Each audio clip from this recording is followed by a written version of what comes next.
Welcome to Stockwatch with me, Simon Brown, and joining me to unpack your stock-related questions today, Schalk Louw, PSG Wealth, Old Oak, and Thami Netha from Shiloh Capital. Be sure to send questions via email, stockwatch@bdtv.co.za, SMS 41392, or on Twitter @BusinessDayTV, #Stockwatch. Schalk, I want to start with you because you're a numbers guy, and the number today is 22%, which is gold year to date. I don't know. As someone who's holding gold and gold miners, I'm not stressed by it, but it's a little bit crazy. Yeah, some will call it crazy. Some will call it, sanity that's prevailing for the first time in many, many decades. I don't know. I mean, the one thing that I've been taught about things like gold and specific precious metals is not to call tops. Yep. Never ever call tops. That's the first thing I've learned from. But another thing, it's interesting. This morning I looked at some of the local unit trust fund managers' performances, and I specifically looked at the SA general equity sector. And now, for the listeners out there that don't know what I'm referring to, general equity generally do have local as well as offshore equities included in the portfolio, where the SA general equity sector is predominantly. It's basically the South African JSE listed companies. And it was really interesting because when you look at the performances on the JSE for the past 12 months, and I used yesterday's close, and here's a crazy one. I mean, 53%. 1 year performances up to yesterday for the JSE All Share. And then I just went and tried to find out how many of these fund managers, because it's been a great year, 53%. Only 25% of the local fund managers have been able to manage to outperform the JSE. Now here's where it gets interesting. When you look at the top performer, the top performer did close to 70%. That was the best fund is. The worst fund performer only did 10%. So there was a difference between 10 and 70% with fund managers that pretty much got exactly the same mandate. Now, therein lies the thing. I mean, we had this whole thing, 22% growth in the gold price, and we can look at the platinum price, palladium price. If you did not have gold, you got really old over the past 12 months. Your performances have shown it. And I think this is good. This is good for the South African economy. And I think, again, not calling tops yet. No, absolutely. Thami, I don't want to stomp over your stock pick, which we'll get to later. But the gold story, which was there last year and the year before, I mean, if anything, the story's kind of accelerating. I mean, I think of Davos and Greenland, and I think of Venezuela and what's happening out there in the world. I mean, the gold, and not to say that gold always only ever goes up, but there's a compelling story that remains compelling for the precious metal. Yeah, I think it's a perfect storm, right? So you've got sticky inflation, uncertainty, central banks in the emerging markets, especially China, really buying gold. Lots of geopolitical risk, which is now becoming a staple diet amongst us rather than an event. And rate cut expectations from the bigger G7 countries being pushed out further. So we now have gold that's rising with higher regular yields rather than a more sort of structural in. So what it speaks to is more, I think, currencies. So it's going to be a lot of currency debasement, as the economics call it, and some reserve diversification. So there's going to be some good margins, but it's miner dependent. And so when you do pick a miner, you must look at gold price versus the cost of them taking it out. I think it's a good portfolio hedge, but it's no longer as cheap a portfolio hedge as it was historically. Absolutely. A little while ago, I mean, 2 years ago, gold was 2,000 and change. I mean, 6 months ago, it was 3,000 and change. Thami, let's stay with you. Let's touch on the Mr. Price update, which is the other end of the spectrum from the gold miners. The market seems a little, I don't know, the market's probably more interested in that capital markets day to explain the German acquisition, maybe than updates. Your thoughts on Mr. Price at the levels and the update that came out? Look, I think if we're going to be quite frank, our CEOs don't travel well. And I don't mean necessarily business class, but I mean, when we do anything offshore, this to be a problem. And I think it largely comes from who's originating the deal. Is the deal being originated by the operators of Mr. Price, or is it some nice banker from a big investment bank within a money suit? So I think these sort of updates are healthy. We always need to be very cautious how we spend our capital. And I think it's always going to be important to look at, does the underlying acquisition business really add value? Or are we really trying to be fancy because we've got cash and liquidity on board to try and acquire business in some part of Europe? Yeah, and it's important, as you say, who made the phone call? Where did that phone call originate? And oftentimes it's not the CEO's office. For you, Schalk, Mr. Price, I mean, it was a flyer in 2024. It was doing gold stock returns, up 100%, and well, then it all came back. Yeah, sort of the morning after the night before. Yeah, okay, let's put the German acquisition aside, because I think that was the main reason why we've seen Mr. Price retrace in what was it, November, December. I mean, this voluntary update didn't look too bad. You know, when I looked at it first glance, again, putting the German acquisition aside, you know, their sales were up 3.6%, and I thought that weren't too bad. I mean, when you look at the clothing and footwear CPI over the same period, that's a growth of 1.2%. Now, I know it's not. There's other things like you know, sports apparel and homeware and those kind of things, but it just shows you that they were really sales focused. And why do I say that? When you look at the gross margins, that came down. Yeah. So I think they were highly focused over this period to get turnover or get the sales rather than get the profits. And but I'm not too worried when I look at the rand. I mean, we just chatted about the commodities. Thami alluded to the currency market. You know, we've seen the rand now dip below the 16 rand levels, and it's got its eye fixed on this 15 rand level now next. That will be to the benefit of companies like Mr. Price, because naturally they're importing these goods and selling it. So I'm not too worried about the gross margins. I thought the results looked okay, and I think now the next step for them is going to be, they need to give us some insight. They need to give us exactly what this acquisition are going to look like, and put the market at ease, which they haven't done yet. Yeah, the capital markets day. Everyone is waiting for that. Schalk, what about Lewis? Just keeps on marching on. Question came through. I'm keen for the dividend yield, although that's now down at about 9%. It was 10% a month ago. It was probably 12% 3 or 4 months ago. Lewis, for you, also had an update earlier in the week. I always call them the bank that masquerades as a furniture retailer. Your thoughts on Lewis? Yeah, it just shows you people bought more toasters and kettles than they bought clothing. You know, growth in revenue 11%. I mean, this is a company that's recently gone from strength to strength, and you can see they're managing that. I mean, when you look at the debtors book, it's let's call it the collection rate was slightly worse than what it was in December 2024, but nothing too drastically. And as you mentioned, this is sort of it's a bank. I mean, you very little, you know, well, not very little. I mean, but there is very little cash sales.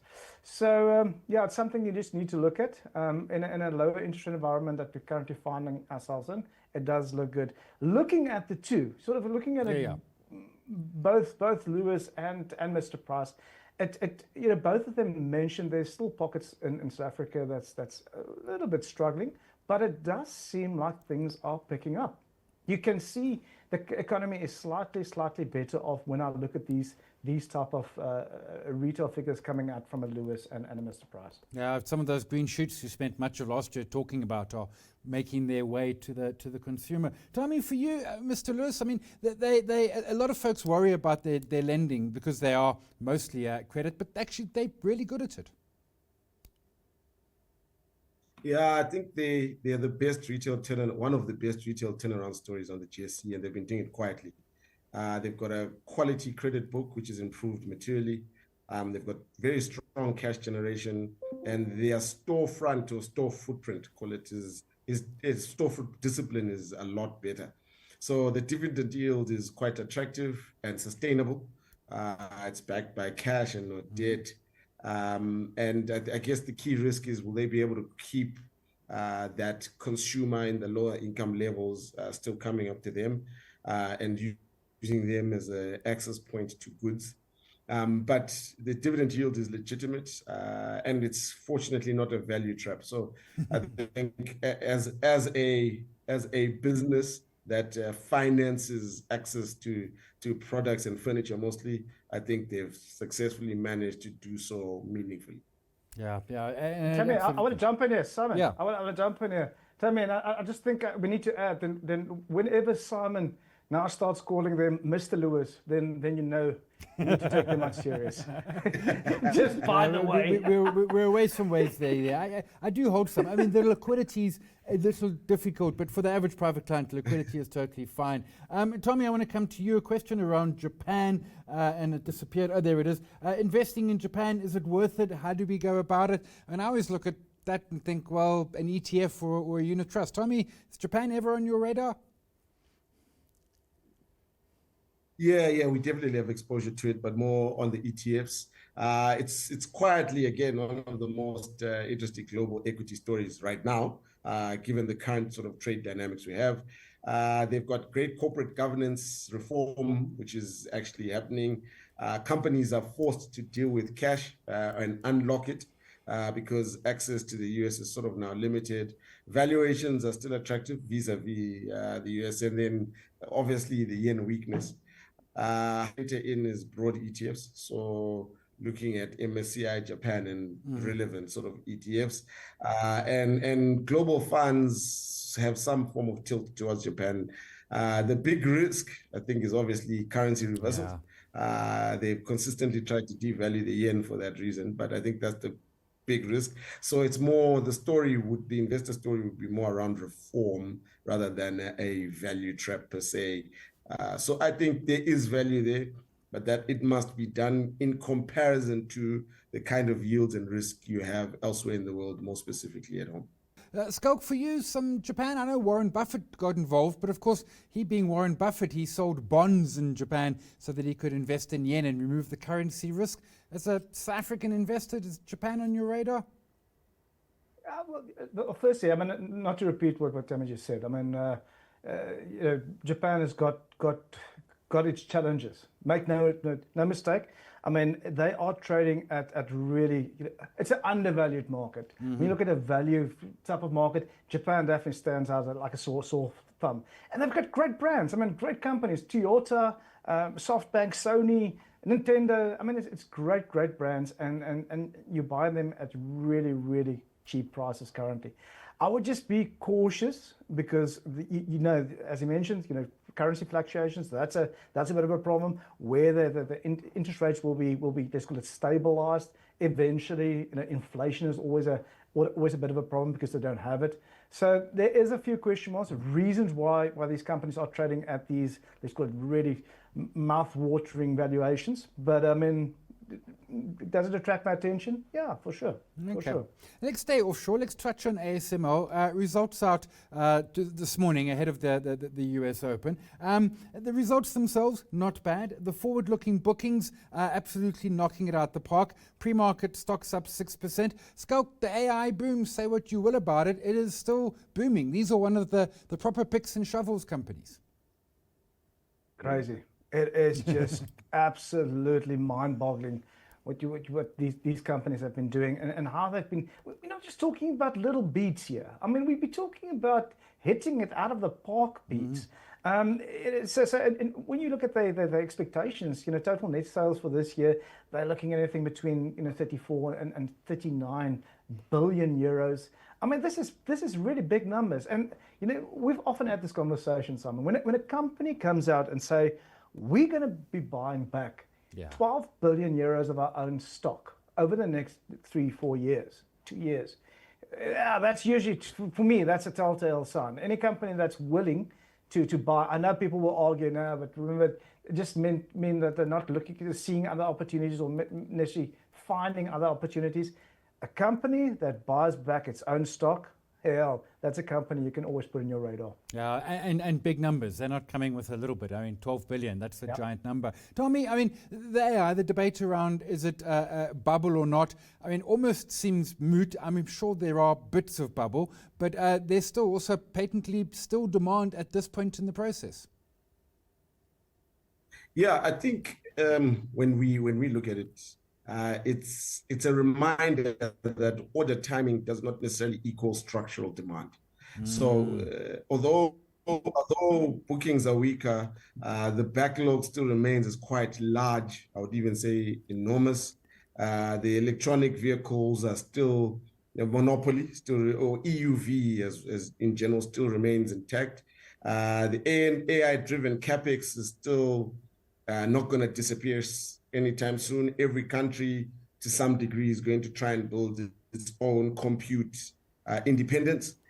So it's not necessarily smooth. It's just lumpy, the capex. So when I look at a stock like this, it's a long duration quality stock, not a quarterly sort of or biannual sort of trade. And any weakness you see is more an opportunity rather than a warning. I think the AI build is still with us for a long term. Yeah, there was. I mean, it was back at, I think, $600 or $700 sometime last year, and now it's going to trade $1,500 at the open today. Thami, a question on SPAR. Another horrid year for the share price. Is it worth a look or best to stay away? I mean, SPAR, looking at the chart, and I can't zoom further enough out, but it's at 10-year lows. And my chart only goes 10 years. Simon. So SPAR has shifted from sort of a temporary problem to trust deficit. Yes, the valuation looks cheap, but and also they've offloaded some parts of the business, but they still have execution issues that they haven't overcome, and they haven't overcome in a while. Management doesn't have the same level of credibility. I would even argue it's been damaged. And the turnaround timelines are still slipping. So I think there's a significant difference between something being cheap and uninvestable until proven otherwise. I think it's a watch list stock, not a wish list stock, to put it simply. I'm back at 2011. I found current prices. It goes back a long, long way. But I like that. Watch list, not wish list. Schalk, some SPAR for you? No. I mean, we've often had this conversation. You know, by looking, this is a company that's been under pressure. I mean, I don't get the feeling that they're proactively moving forward. The SAP rollout has been horrible, like most companies have, but it's been horrible, and it really, it's been problematic. So for now, people know me. I mean, I tend to go more value orientated than growth orientated. But in this case, when you look at, compare a SPAR to a ShopRite, for example.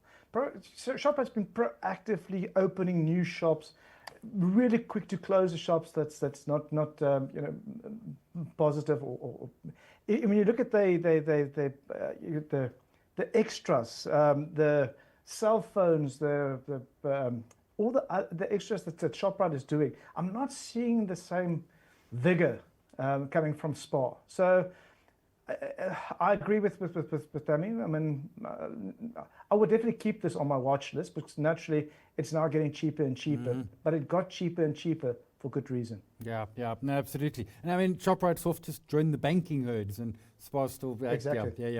Question coming through around bonds. I've done excellent in the local bond ETF. Maybe time to take some profits, or maybe all profits. Schalk, I mean, the returns for the local bonds have been phenomenal the last year or two. Would you be taking profits? There's still opportunity here. It's not a dripping roast anymore. let's be honest. I mean, we're back to the strongest levels since we've seen, pre-COVID levels. But remember, March 2020, as we went into COVID, we were downgraded to junk status. So. And that is gradually, we've now moved off the grey list. We've gradually been improved by some of these rating agencies, and could see us, go off the let's call it junk status list, or get a better or investable rating over the next 3 years. then, when you compare, our 8% in long bond rate compared to some of these other emerging countries, it's not way too low. I mean, I think there's only 2 or 3 emerging market countries that's really got a higher long bond rate than South Africa, but the rest is, all of them are still 1 to 2% lower than what we're currently trading at. So I would not be calling, not tops, bottoms on our long bonds rate yet. But as I mentioned earlier, I think that the easy money has been made, and do not look at your historic performances now, bond funds, or as you mentioned, the bond ETFs, looking at their historic returns and thinking you're going to get the same, because then you might be highly disappointed. Yeah, Thami, a lower return perhaps. Would you still be in local bonds, or is it time to deploy that capital elsewhere? I would say take it off the table. It's been an outstanding investment. The yields are compressed, prices have run. The easy money has largely been made. It doesn't mean that bonds collapse, but the risk reward is no longer asymmetric. So the sensible move, I'd say, take your profits, rebalance your portfolio rather than fully exit. Keep duration exposure, but I think reduce some of the concentration. Treat it as more portfolio hygiene than timing. No, absolutely. And I mean, Simon, just want to quickly just add one thing, a quick thing. It's when you look at the historics on bonds, in South African bonds, when you look at it over the past, I think I did a 25-year a few years ago, so it might be about 30 years. The average, let's call it, return for bond were about, let's go 2.5 to 3% more than inflation, or CPI. If you say, and let's say that the SA Reserve Bank gets it right and they manage to keep inflation at the 3% levels, let's call it 3.5% levels, then buying a bond that's going to be yielding 8% over the next 10 years, that's inflation plus 4.5 to inflation plus 5, which just shows you it's not expensive yet. That this will be better than average returns compared to the past 25 to 30 years. Actually, it's a great point. Yeah, and I mean, our 10 years still doing over 8, just over 8, but a little over 8 at that point. Let's go to stock picks. Thami, one of the questions coming through around gold was saying, surely if gold stays where it is, the miners are cheap, and you're saying, yep, but pick your miner, and you're picking Gold Fields. Yeah, so I think the psychological barrier of $5,000 an ounce, I think, is significant. I think Gold Fields presents a trade war shield. It offers a dual hedge, protection against the geographical instability, trade war and tariffs, and a buffer against rand volatility. So I think in terms of a solid market sort of thesis, I think it holds water, defending against market volatility, and also adding some value as the gold price continues to run, given where we are. So my view is Gold Fields will do the job. Yeah, and I'll remind viewers, 2024 average gold price received by the miners was about 2,200, and we are 100 miles away from that. Schalk, you're going with Afrimat. Yeah, here we go. Little SA Inc. gem. So I need to tell a quick story. You people know me and my stories. We're sitting, I'm listening to Thami, and I'm listening to gold trading at $5,000. We're talking about platinum and highs, with palladium at highs. I mean, we're the largest platinum producer in the world. We're the second largest palladium. I think we're the 8th largest gold producer in the world, biggest rhodium. The last time we had an environment where we had such a demand for commodities that South Africa was strong in, we had an environment where suddenly our economy started flourishing. We just had the IMF upgrading us. And I'm talking about the period, it's called 2003 to 2007, 8. Yeah. Over that period, we've had a unemployment rate that's gone from 30% to 21% levels, growth in the economy. And just when you look at Afrimat, back to Afrimat, it is now let's call it the iron ore and a cement play. And I just went over that same period where we suddenly had this demand. We had a stronger rand. We had an economy that suddenly grew more than it was supposed to be doing. We had PPC. Remember old PPC? It was still listed back then. 6 rand in 2003, and it went all the way up to 33 rand by 2007. Also, when you look at something like Rio Tinto, because Kumba only started, I think it was listed 2006, 7-ish. But when you look at Rio Tinto, iron ore producer, went from 1,150 pounds to over 5,000 pounds over that same period. I'm not saying history is going to repeat itself. All that I'm saying is that I still believe that the South African economy has now turned, that all the things that we've been reading in the newspaper over the past few days, gold, platinum, palladium, all these things are going to be beneficial for the South African economy. And a company like Afrimat, man, that's a company that will benefit if this all is positive for South Africa. Yeah, absolutely. And I mean, chatting with Anders van Heerden and his team, that Lafarge challenges probably got that working as well, and that will be the kicker, and their debt starts to float away. But that's all for Stockwatch today. Thanks to, I guess, Schalk Louw, PSG Wealth, Old Oak, Thami, Netha from Shiloh Capital. Up next, the close.